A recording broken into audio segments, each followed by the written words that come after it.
The story opens with people murmuring all around, gossiping about whether she is truly the daughter of the great and powerful Tenebrae family. At today's summoning ceremony, some even speculate that someone might summon a dragon, while others sneer, mocking that it would be totally cringe if Lapis fails the summon.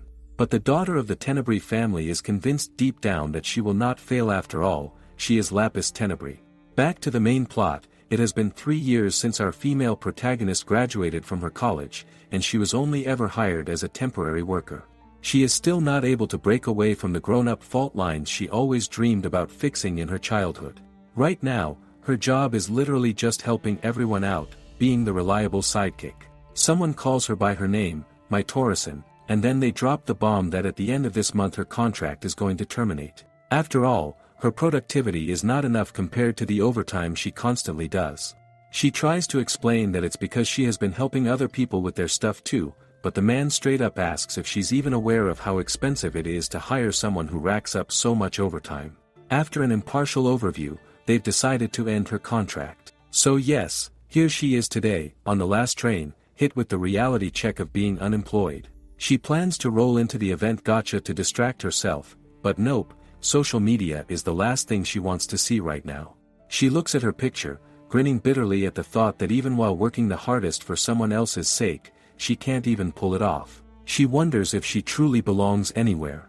But suddenly, some weird light starts to flash right in front of her face, and when she opens her eyes, she sees that she is surrounded by a crowd of people.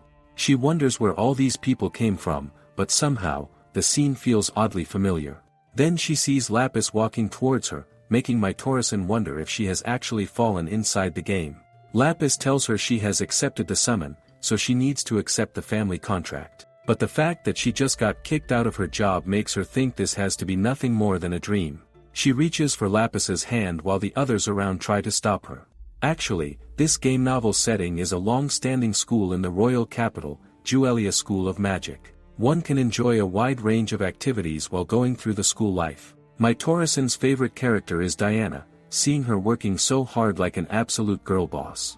Even though Diana is just a commoner, she has secrets, and she still manages to sweep away all the female fans. On the other hand, the one who constantly tries to take down the lead by clout chasing is none other than Lapis, the villainess. But Natori is low-key happy that she got ice-guyed into her fave game, so to her, it feels just like a dream. The people around her, though, say they can't do anything about someone with literally zero magic skills, and they are convinced that something must have gone wrong with the transfer of magic. But now, the sight of Lapis standing beside her makes Natori wish this really is a dream, because why would someone sinister like Lapis summon an ordinary girl like her? Then she hears someone saying that the girl with no name is going to summon them. Natori looks back and sees that it is Diana, her fave. This is the familiar summoning ritual. While everyone else is struggling to summon little birds or rats, Diana casually summons 3 legendary-class dragons, and the whole school is practically burnt to crisps. Natori realizes this also means that she's about to die too, so she begs Lapis to hurry up and put a barrier around them. Lapis flexes as she asks her to do it, and she throws up the barrier. The dragon was about to break free, but with the magic barrier, it gets captured. Natori is glad that they made it in time, because thanks to Diana's overwhelming powers, a horrible disaster almost occurred. But in the game, seeing this danger, Lapis had also built a barrier too. Now, thanks to Natori, the ritual has gotten back on its track. But Lapis asks her why she dared to give her those commands. Trembling, Natori says it was because there were a lot of summoning circles, but Lapis mentions that in that case, the normal assumption is that the multiple circles would scatter the magical energy. Unless she was a high-ranking sorcerer, she wouldn't have predicted something like that would occur. Lapis lifts her chin and asks her who exactly she is. Natori really wants to say she is just a normal fan, but she can't randomly drop that, so she lies, saying that actually, she got the power to see the future. This makes Lapis glad, since it seems like that she really summoned the one she had been waiting for, and the contract is forged to keep her by Lapis's side and keep her supported. Natori feels a gleam of hope, thinking that maybe there is someone that actually needs her. She shakes hands with her and contracts. The ring appears on her hand, giving the evidence that the contract has been sealed. After 8 refreshing hours of sleep, she realizes way too soon that accepting the contract might have been a bad idea. But the wound of losing her job was too deep, and that was why she acted the way she did. She moves the curtains aside and sees a beautiful view. Yesterday, Natori just got to know that she got her ideal employer, and after a complete feast she had to accept the fact that it is complete reality. So if her employer is the final boss, then she might as well kiss goodbye to her life too. This girl really needs to go back home. Someone from the outside asks her if she is changed. She says yes and comes out wearing a maid uniform. Lapis looks at her like a smug queen and reacts that she doesn't look bad, but Natori thinks that even in the game, Lapis was more of a typical simple villainess. In the game, she approaches Diana, acting like her little sister, even though she was a commoner too. So if Diana needs anything, she can come to her. She was the first one that actually called and spoke to Diana in the school. She is the friend that one can rely on and trust. But one day, Diana asks her to give her magic crystal back to her and asks if she would really like to do this to her sister. But Lapis scoffs, saying that her sister died a long time ago, and mocks that if she uses this jewel of hers to purge all the rotten nobles, the jewel will get happy too. The male lead then comes, saying that for the sake of the country he is going to unalive her, and so she dies by the hand of her fiancé, the prince. Lapis brings Natori back to reality, asking if she is even listening, and points out that since she has no magic tool at her side, she is going to work here as a maid. In their world, it is actually easy to use the magic stone or a jewel, but even if someone is a sorcerer and they do not have a jewel suited to their mana, they cannot control the magic. Lapis says that at lunchtime Natori is going to serve food to the craftsmen.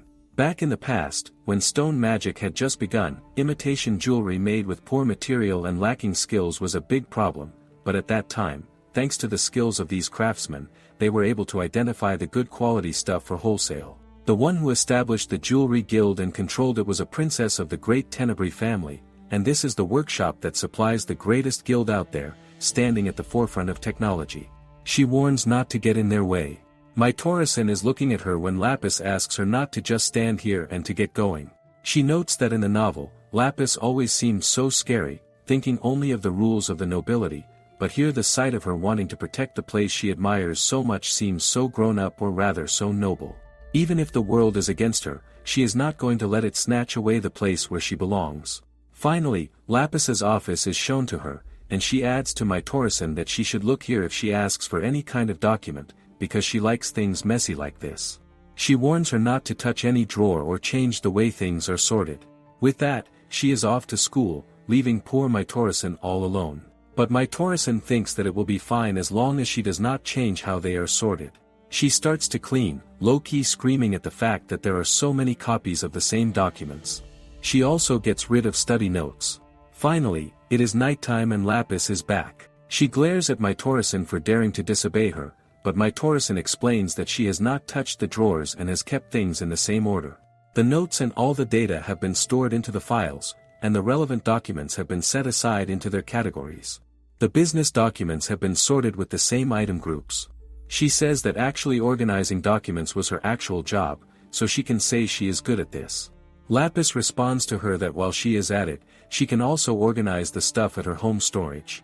Natori comments that when she saw this room filled with this many documents, she understood that Lapis has been trying so hard for her family, so she really wants her to help as her fellow.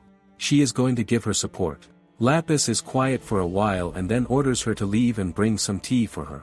Natori goes outside and drops to her knees, thinking that this is why she had to do all that, because it feels like she is going to get fired again. But then it also comes to her that if she got dismissed that way, she would be able to go back home, so it is kind of a win. Inside the room, Lapis asks her to sign the document. Natori gets sad happy, thinking this is her dismissal document. But Lapis points out that she is quite capable, so she is going to make her secretary, because the table of contents she made was very easy to read. Natori gets all emotional and thanks her. This world feels even farther away from the world of adults she idealized so much as a child, but this person has given her a job to belong to. She guesses as she signs the document and gives it back to her that she is going to save her employer from this world story. While on the train home after getting fired, she somehow gets ice-kai'd into this world. She goes to greet Lapis good morning, but Lapis does not seem to be in a very good mood today, and on top of that, today is the first day of her duty as her secretary. In the carriage, she thinks that her boss is the villainess who is destined to die at the end of the second year, so in order to get stable employment, she needs to secure the life of her employer. But although it looks like that beforehand, that is not what is going to get her killed first. Lapis asks her to take out the small bottle in that basket. Maitoru-san sees that it is an AP increasing potion and feels it is more like an energy drink. She takes it back, saying that Lapis cannot take those caffeine doses on an empty stomach because she should eat before drinking this. Yet Lapis argues that food will make her even more sleepy.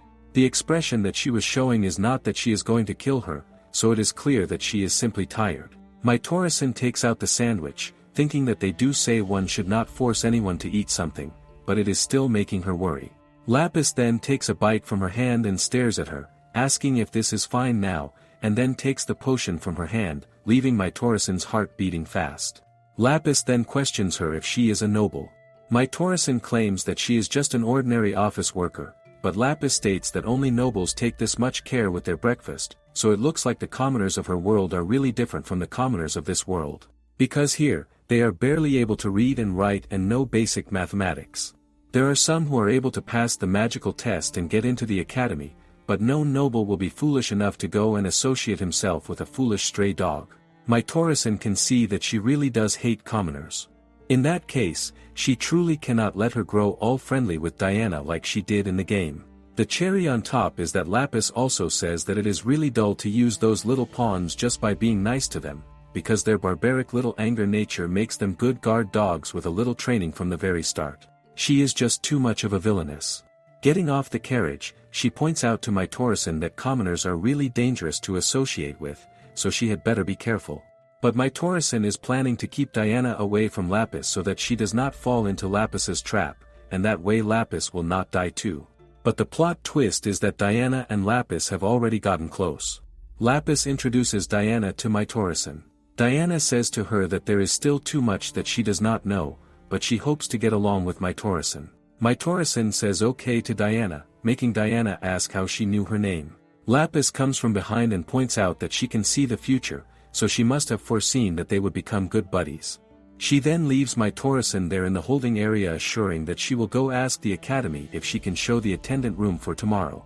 Maitoru-san calls out to her and asks her to eat some of those gummies before going to class, but it is not only this, because she even hands her some potion, making Lapis say that she is going to make her gain weight. Maitoru-san agrees that she is indeed a busybody, but Lapis plops some candies into her mouth, grinning that it is the courtesy of the busybody, and leaves, saying that she is going to meet her for the 5th period familiar exam and that they will work together. Maitoru-san drops to the ground, noticing that her heart is beating super fast. It could be the satisfaction of doing well at her job.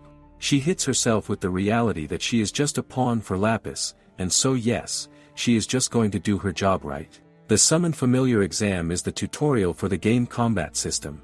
After 5 turns, the one with more HP remaining is the winner.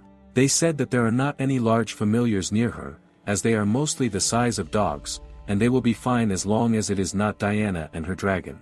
But for her, it is really Diana fighting with them with her dragon. Lapis puts the defensive barrier at Maitoru-san's feet and orders her not to move no matter what happens. She then attacks Diana's dragon, stating that she is going to settle this all alone. She casts the spell. Diana jumps into the air to attack them, but Lapis dodges it. Maitoru-san, standing there dumbfounded, wonders what happened to the game exam that she knew. They are not taking turns or anything like in the game. Lapis is really strong, but Diana is determined to take her down. Lapis is trying to stop the dragon when she sees that she is being tied with the flower string. Diana jumps at her again, trying to attack from the front, but Maitoru-san comes in between and saves her. Lapis shouts at her that she had told her not to move, but Maitoru-san urges her to fire the strongest water spell of hers.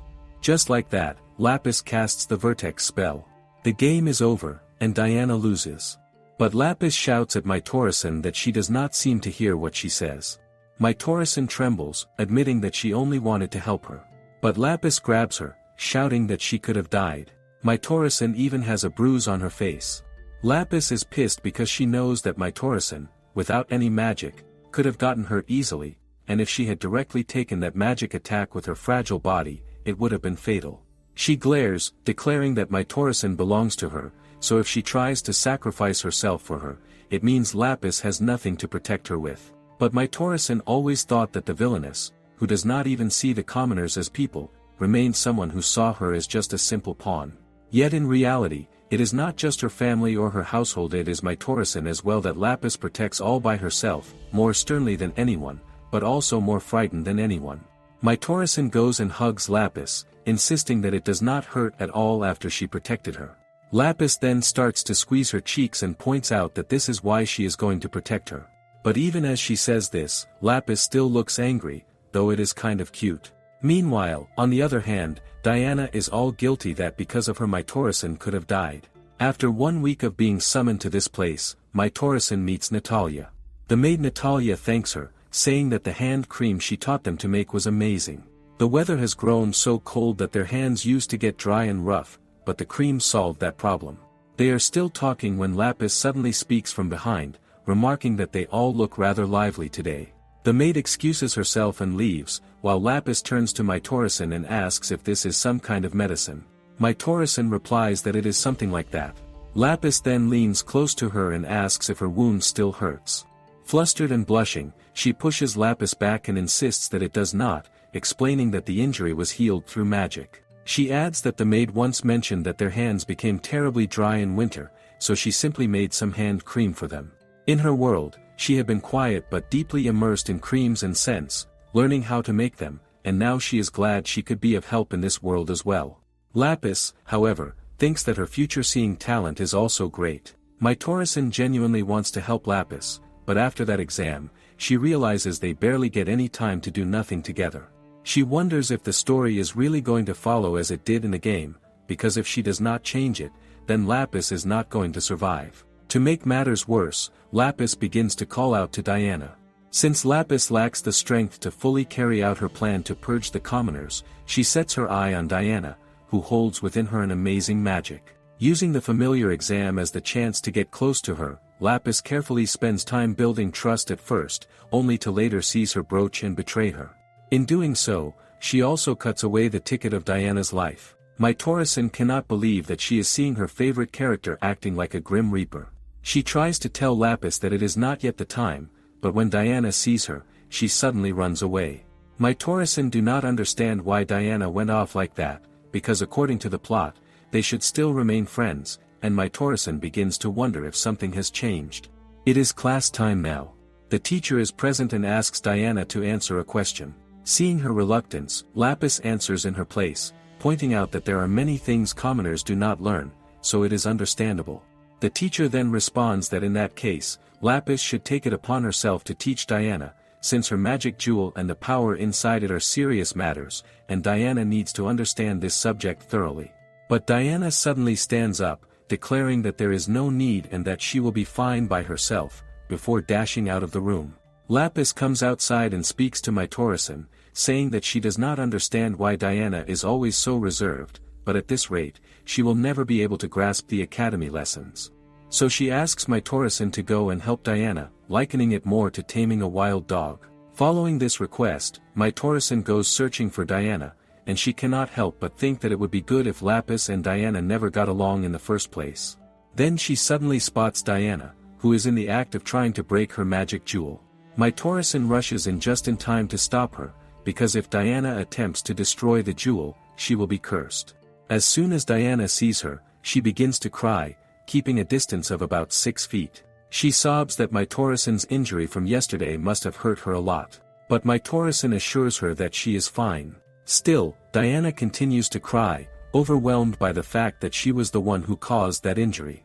This girl, despite all of her sorrow, is truly super kind. A long time ago, Diana had been captured by some bad people, but someone with magical skills came and rescued her. Because of that, Diana also wished to become someone who could defeat villains. That became her dream. When she later found the brooch, her magical powers awakened, giving her the chance to attend the academy. She had always been someone who could not even beat her brother in sword practice, but thanks to her newfound magic skills, she was finally able to stand among those chosen to study. Yet, on the day of the exam, she made a mistake and injured Mitorosen. She had simply been too happy to feel herself growing stronger, not realizing that hurting another human had become too easy for her. The ease with which her powers could injure others left her shaken. She could no longer trust anyone, nor could she return home. She did not know who was truly worth trusting. If her power was only going to hurt countless people, then perhaps it was nothing more than a curse. It was terrifying to her. Maitoru-san recalls that in the game, after the exam ended, Lapis told Diana that her magic was truly wonderful, and those words became the reason they grew close. But without that key event, everything now feels as though it is going to spiral into a mess. Diana was an earnest, strong-hearted girl whose sense of justice never dimmed her kindness. She was the type of person born to be a hero. That sparkling brilliance was the reason Maitoru-san had always chosen her as her favorite. Yet right here, next to her, is a girl trembling at the thought of her own future. If Diana were to lose her magic, she would be forced to drop out of the academy. She would not even be able to stay in her class, but the curse will not kill her. Maitoru-san thinks carefully.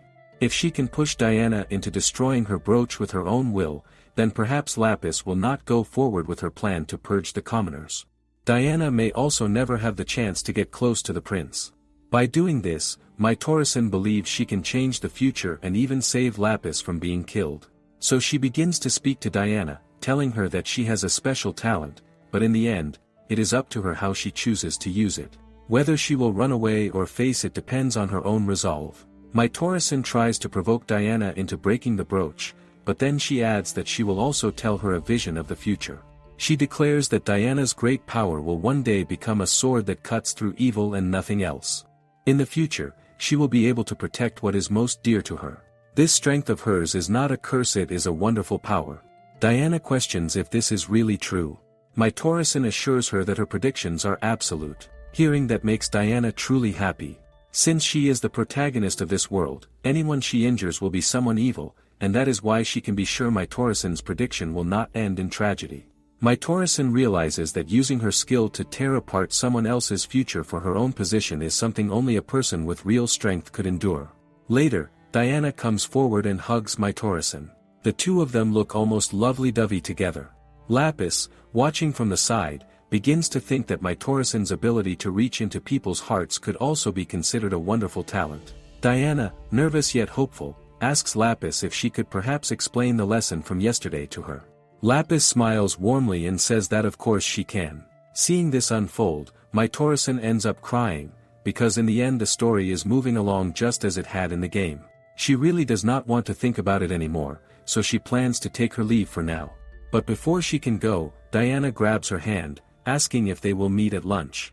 Maitoru-san forces a smile and says yes, of course, but deep inside she cries, wondering if there is truly no way to change the plot. Younger Lapis calls out to Aurora, asking what she is doing here.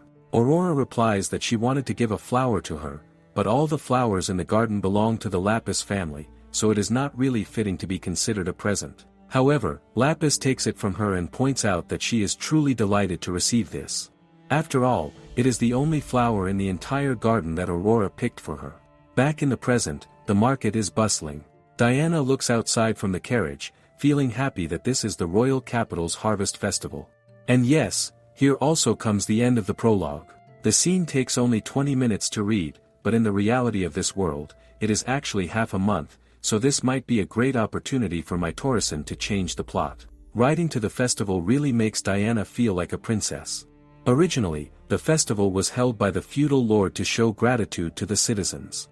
The royal family serves as a barrier against disturbers of the peace, while the nobility manages the system to ensure everyone lives well, and those people use their strength to produce food and goods. Today is the day to reaffirm the bonds between the nobility and the common folk, so Lapis asks the two of them to enjoy this festival. That is truly a great speech, but Maitoru-san cannot help hearing her inner emotions. Diana points out to her that they should go and buy some weapons for the self-defense of Maitoru-san. After all, she is cute. Lapis, however, points out that she will not go, because if she goes there, she will stand out too much. After all, today is a day that is meant to satisfy the workers like Maitoru-san. After the girls leave, Lapis asks the spy what little he has got for her. The spy tells her that he has checked upon the anti-noble faction. They have already integrated multiple of their number into the Academy's student base and even the royal palace security. Lapis had already figured out that when they plan to make a move, it seems like those people have already won over a portion of the lesser nobles. The spy, however, points out that the gathering is much more like a bandit group and there is no management at all, because even if they catch one, more will keep popping up. Lapis wonders if she should host one of these festivals not only for bonds but more like a war, because how about scattering the limbs of those they found in the city? If they give them an enemy to rise up against, then all of them will come crawling out from their gutters, and at that point, they will be able to catch all those stupid dogs at once. Lapis asks the spy about this idea, but the spy replies that he is only doing this because Lapis pays him, and he dares not be involved in all this mess.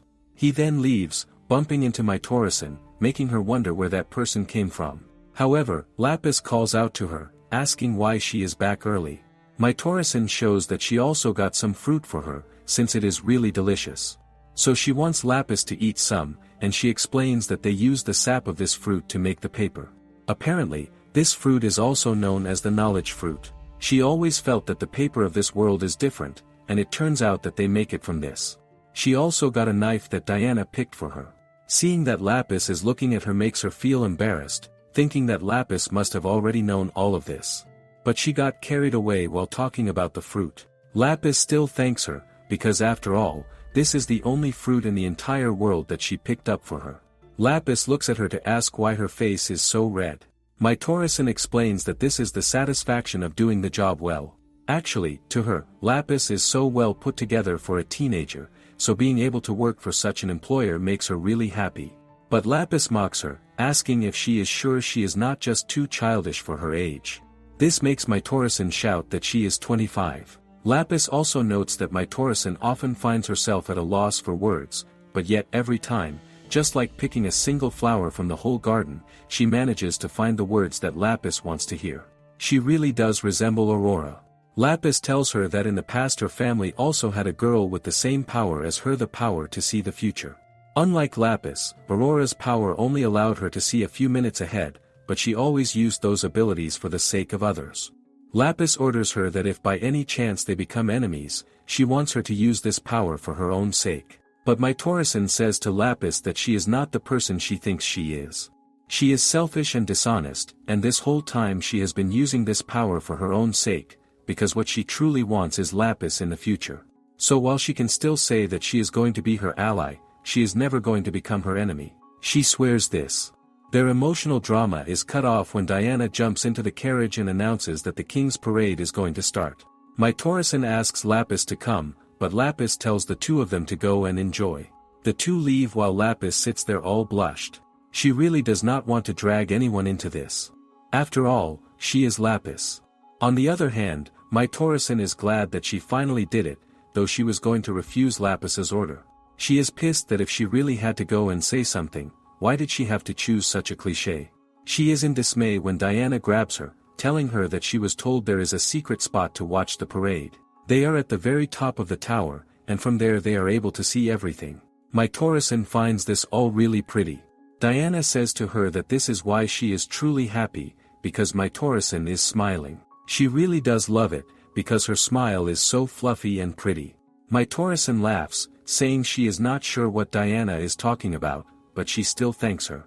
Diana then points out that she has a new dream. She is not going to blow away the bad guys. She is going to protect the people that are dear to her. She questions Mytorison if she can protect her too. To this, Mytorison only smiles. She is actually thankful that if they spend the whole day here, they will not meet the prince. She is secretly mad at herself for selfishly thinking like that, but she feels relief. Still, if she does not change the story, her job, herself, and Lapis, who acts so strong, she is going to lose all of them. Sudden the wind makes her handkerchief fly. She tries to grab it but it is about to fall. Her body suddenly starts to float mid-air, making her think that Diana must have had used her magic. But it is actually a man. He asks her if she is fine. Mytorison remembers this scene. It is the exact same situation where Diana meets the prince. He is the first prince, Lapis's fiancé, and also the one that she never wanted to meet. He is Gran, the person who is going to kill Lapis. In the game when the festival was in full bloom, Diana, the heroine in the academy, goes to see the parade. But the fact that she is not familiar with the crowd causes her to end up getting pushed right in front of the prince's carriage. Right when it feels like she is going to get run over by the prince's carriage, the prince saves her with his magic. Her friend Lapis, after hearing this situation, arranges that they are to meet all together at the royal palace. Indeed, it is an elegant tea party, yet Diana curses within herself, wondering what the hell she is doing in this party. Gran speaks with the note that it is amazing that the woman he saved turned out to be the secretary of Lapis. Lapis apologizes to him for creating a problem for him, but he assures that it is alright. After all, he also wanted to hear about her new friend at the academy. Diana gets all passionate and tells him that it is a pleasure to meet him. She is Diana. Mytorison thinks that if she changes the story, Lapis is going to get married to Gran, so in that case she wonders just who with no talent will be allowed to live in the royal palace with them. Gran then says to Lapis that he got a dress for her celebration of getting into the academy and asks if she could get changed into that. She says okay and asks Mytorison to come with her, but Gran grasps her hand, asking that he would like that. It remains as a surprise for Mytorison too. After Lapis leaves, he asks Diana that he wants to know about Lapis from her point of view. Suddenly it gets to Mytorison that this is the scene where, while Lapis is getting changed, the two of them chat only to make Diana realize that he is the man of her dreams. She wonders if she should leave these two to talk alone. Gran says to Diana that he is merely asking her to think ahead, after all they are just chatting. The mood is a bit dark, from the screen one cannot tell that, but it could be that he is asking Diana more like the proof of Lapis's plots. But Diana insists to him that Lapis is remarkably kind and reliable. Then he turns to Mytorison, asking what does she think about Lapis. She replies that she is wonderful. Gran pressed to know about which part of her is wonderful. She asks him if she should consider this an order from royalty, because she thinks that it is inappropriate to reveal things about her employer that she learned while working for her unless it is a direct order from the royal. Gran stands up, saying that in that case what will she do if it is an order? She knows that if she does not say anything it will get suspicious, but those eyes of his seem like they can see right through her. Diana, with her knife, comes and says that he is scaring her and asks him to stay away from her. Gran scoffs that it seems like Lapis has not taught them some table manners. Mytorison does not know what to do because this was the scene supposed to be where Diana gets the heart racing, and if any of the guards see them in this situation it is going to get really messy. But Lapis comes and takes the knife from Diana, saying that these are bad manners and also points to Gran that he should not tease her friends. Mytorison is super happy to see Lapis. Seeing her reaction, Gran smiles that it seems like he was worried over nothing and apologizes to them for scaring them. He explains that since Lapis does not get close to anyone or open up easily, he thought that they too must have used some brainwash magic on her to be her friends, because before she is his fiancée she is a little sister to him first. That said, he points out that Mytorison is quite a mystery, because he checked with the magic analyzer but he did not sense any magic from her, so it is hard to say that she is able to use the prediction magic. So it is more like she is a miracle. He starts to talk, asking if this is common in her world or if she is also special in her world too. He cannot stop bombarding with his questions, as after all it is the first time that he has seen a human as a familiar. Even with Diana he got close in the game because he was interested in how she was able to train a dragon. So he asks Lapis if she can tell who Mytorison is from her point of view. She thinks that it might not be wrong to talk about her secretary while she is still here, so she starts to think about it. Deep down, Mytorison also wants to know but at the same time also not. Lapis says that Mytorison is reckless and always stands out. Poor girl starts to get the gist of how lame she is, not in one but with 5 sentences hit. Gran agrees with all of that. After all, she was about to fall and die just for the sake of a napkin. But he also has one important question, that if Mytorison is not skilled at anything, why Lapis still has her by her side. Mytorison thinks that this is true. There are plenty of talented people in the royal palace. If things deviate from the plot, then her so-called skill of foresight will be of no use, and there are some 2 or 3 attendants that can work out those daily tasks. Lapis replies to this that of course proficiency in the basic chores is a must, but from the result of Mytorison's work she can clearly see the care that comes from someone making preparations for her in advance. Actually, data notes are bound together in string and given titles that make it apparent what the title's contents are about, and the ink bottles are always clean so she does not get her hands dirty. These are all the small details, but all these details bring the pleasantness of her work and it really puts her in a good mood. Mytorison looks at Lapis, realizing that she noticed all those things and she is the one that actually sees her. So Lapis does add that she is sure that Mytorison is going to be a great help to Gran too. Mytorison is really grateful for her, because these were the words that are nothing other than what one can get from their employer. Hearing all this, Gran says that of course he will love to have someone like her as his employee. But Maitore-san is feeling this burning feeling in her, so she shouts that she only belongs to Lapis. Seeing all of this, Gran is so moved that the relieved expression she makes when Lapis returns makes it obvious that she truly likes her. This is also the first time he has seen Lapis showing such a relaxed expression, and the feeling between the two of them is so great that he feels compelled to give them a reward. Gran intends to grant her any amount she asks for, but Maitore-san insists that it is not about money. He laughs, assuring that she does not need to worry, since he is not going to tear them apart. After all, the two of them already have quite a remarkable night following them. Diana presses close to Maitore-san, insisting that it is truly a bad idea to get involved with someone like him. Yet Gran mocks her by pointing out that she herself seems to be getting a little too close to someone else's secretary. Diana counters, claiming that she is only trying to protect her from him. The matter between the two has gone in a slightly different direction, but still, it seems that nothing has really changed in the basic flow of the story. Maitore-san is holding Lapis when she is suddenly ordered to let go. Shocked, she immediately steps back and apologizes. She does not want to admit that this burning sensation within her is something she cannot continue to ignore.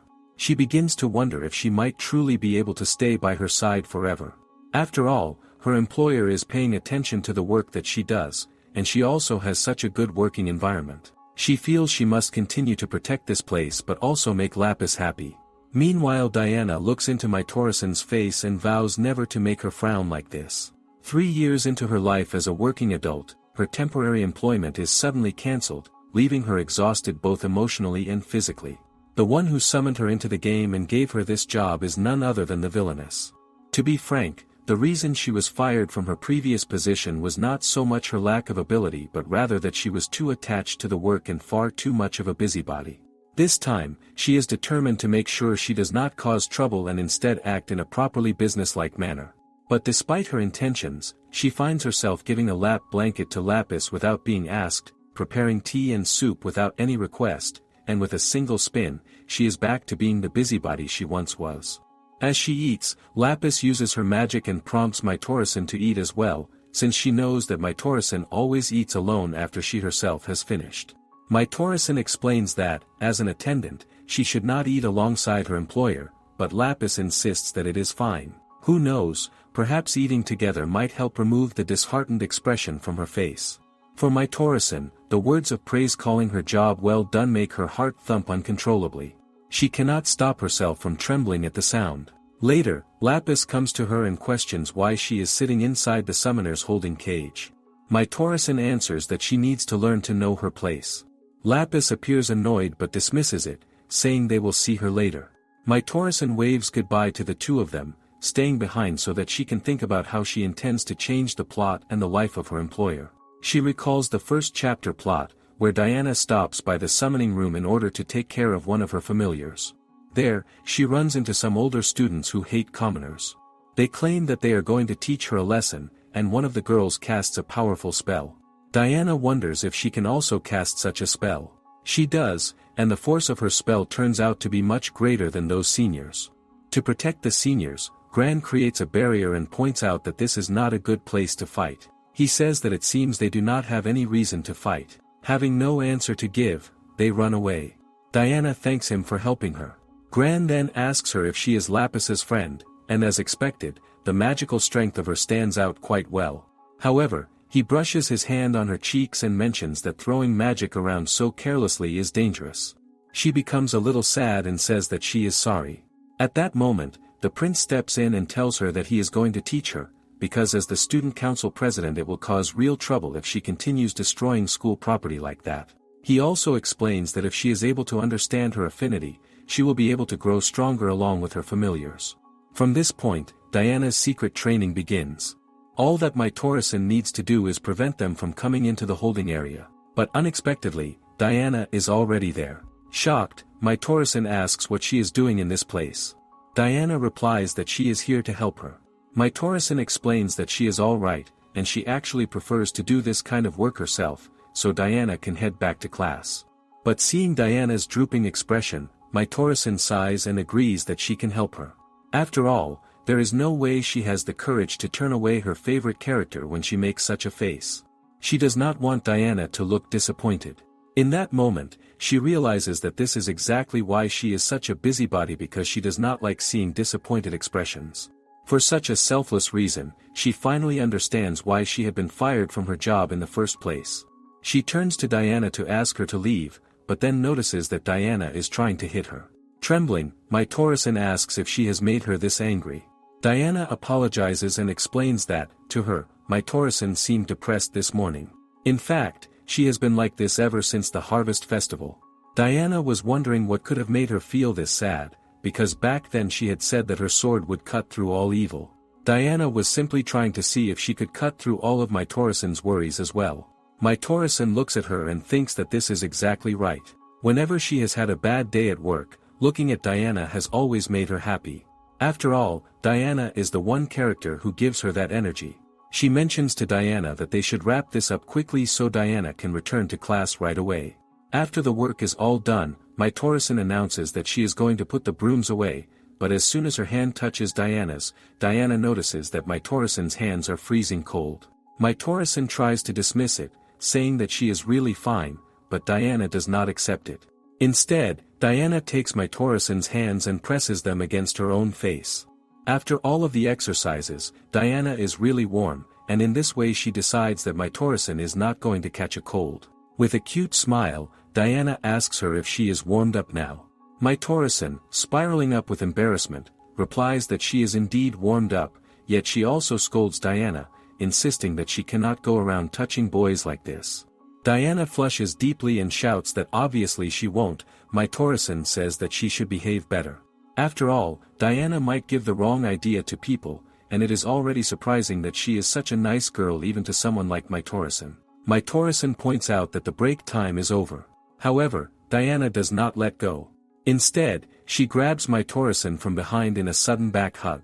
She explains with determination that she is not kind at all. The only reason she is doing all this is because she has told her like previously that she wants to protect the people she cares about. Diana insists that she is kind to Natori because Natori is important to her, and so she must not dare to say otherwise. The romantic moment is suddenly disturbed when someone calls out to Diana. The two girls turn their heads, realizing that some older students are there. Diana peers at them with frustration, noting that it looks exactly like the kind of trouble she was hoping to avoid. Seeing that these seniors are tormenting a little familiar, Diana tells Natori to stay behind as she steps forward to confront the seniors. She asks them to stop being so violent, but the seniors immediately notice the magical jewelry on her. They ask mockingly if she is the one who enrolled this year and declare that she must also be the one who summoned the dragon. With arrogance, they say they are going to show her what they are made of. Just at that moment, Natori rushes in, asking them to calm down, but the seniors cruelly push her aside and tell her to get lost. Diana quickly catches her before she can fall and scolds the seniors sharply, declaring that it looks like they are the ones who need to learn their places. Poor Natori trembles, realizing with dread that once again things are unfolding exactly as they did in the plot. Natori says to Diana that they should go and call Lapis, but Diana refuses straight away. She believes that she alone is strong enough for them. The real problem, however, is not about her strength but about who is going to tell her otherwise. The seniors casting the spell ask if she is trying to look down on them when she is just a commoner. Their attack lands and leaves small bruises on Diana's face, but she does not falter. She strikes back at them this time, and it becomes obvious that they are not able to hold on for much longer. The seniors are using every magic spell they know, throwing everything at Diana, believing she should falter under such a barrage. Instead, she is copying all of their spells in real time. They are completely confused at how she is able to imitate every spell they cast and how she can wield both fire and wind with the same potency. Such a thing is supposed to be impossible, but they do not know the truth. The hidden truth is that this is actually Diana's special trait, her ability to mimic. She can replicate every spell that she sees. Normally, when someone reproduces a spell, it carries the same potency and attributes as the original caster. But for the protagonist, with her overwhelming magical power, the strength of the copied spell is multiplied several times over. Because of this, Diana remains completely intact, unfazed by the duel. She even points out that a scratch like this does not hurt her at all. She declares to the seniors that they should stop treating their familiars with such disgrace. The seniors, still furious, shift their rage toward Mytorisan this time and try to attack her. Diana glances back, preparing to cast a barrier in defense, but at that very moment Lapis arrives just in time and deflects the attack. Diana looks at the seniors and scoffs, realizing that they are the daughters of counts, yet she has just witnessed them attempt to attack her familiar. The seniors shout that Diana is the one who started all of this and insist that if anyone should be punished, it should be her. At that moment, Gran appears on the scene. He takes the familiar from Mytorisan and sternly points out that no matter whose familiar this is, they should not torment it. He states that as the student council president he will report this incident to the faculty. But he adds that if they do not take this little one to the doctor's room right now, he will announce their names together with their family titles to the entire academy, as the crown prince. Terrified for the reputation of their families, the seniors rush to take the familiar to the hospital. Now the focus turns to Diana and the decision about her punishment because of the mess that has been created. Gran points out to her that they did not call her a knight, but he still questions if she thinks it is all right to destroy school property in such a reckless manner. Diana insists that she did not do anything wrong. Gran scoffs and warns her that if she truly believes she can escape responsibility like this, she is mistaken. Diana, saddened, comments that the knight who actually saved Mytorisan was Lapis. She truly did not do anything herself. Gran replies that in reality Diana is very strong, for they all channel their magic power through the spirits. By doing so, the spirits can dwell within them, giving shape to their magic through imagination. Even a tiny drop of magical power can become a powerful spell. However, each spirit finds certain things easier to actualize, and that is the principle behind their control. That is what they call a magical attribute. From what is observed, it seems that Diana has obtained mimic magic. While it has no strong points, it can also be said that mimic magic has no weak points either. It is an envelope theory, a power that could cast any spell at 100% of its strength. However, Diana still does not know many skills to copy in the first place, especially as a commoner. Furthermore, protective magic is far more complex than offensive magic. On the other hand, Lapis has had a natural sense of magic ever since she was born, and as a noble, she has received training from a very young age. That is why her poor judgment and shallow understanding of how her own skills function ended up putting Mytorisan in danger. Lapis then steps forward and declares that Diana should be given some training. Gran is literally taken aback by this. Lapis points out that as royalty, he has received far greater training than anyone else. As the student council president, it is his duty to provide supplementary lessons to students who cause dangerous incidents. They all agree that this is to be Diana's punishment, and it seems like a solution that will settle matters cleanly. Lapis then turns toward Diana, consoling her. She tells her that it is not a sin to lack knowledge. As long as she continues to study, it will be fine. She only needs to keep on learning more about this world and about herself, and if she is able to accurately evaluate herself, then it will be nothing but beneficial to her. After all, she has not lost anything yet. Finally, Diana gathers the courage and asks Gran to help her become stronger, because she needs the strength to protect those who are important to her. He sighs but answers that as the student council president, he is going to watch over her until he is sure that she is not a threat to other students. In the end, things move exactly like in the game. Lapis then tells Mytorisan that starting today, she will have to go and give her support to Gran and Diana. Mytorisan trembles, thinking that this is her punishment. Gran assures her that she has not done anything wrong and explains that he thinks Lapis needs her more. Lapis quickly asks them not to misunderstand this, because she has just given Gran a really troublesome task, so it is only natural that he should have the support of his trustworthy and capable attendant. Mytorisan is remarkably taken aback on hearing this. Lapis then comments that of course, everything she has just told Diana is also meant for Mytorisan. After all, she has often seen Mytorisan speaking self-deprecating words, yet she is sure that she is not the only one who values her this much. If she is able to understand how others view her too, then she needs to broaden her horizons and see the world around her. One day, she will come to realize it herself. Those words that Mytorisan once thought were far beyond what she could handle now seem to seep deep inside her heart. When Lapis asks her if she is going to do it, she answers that she will surely work super hard.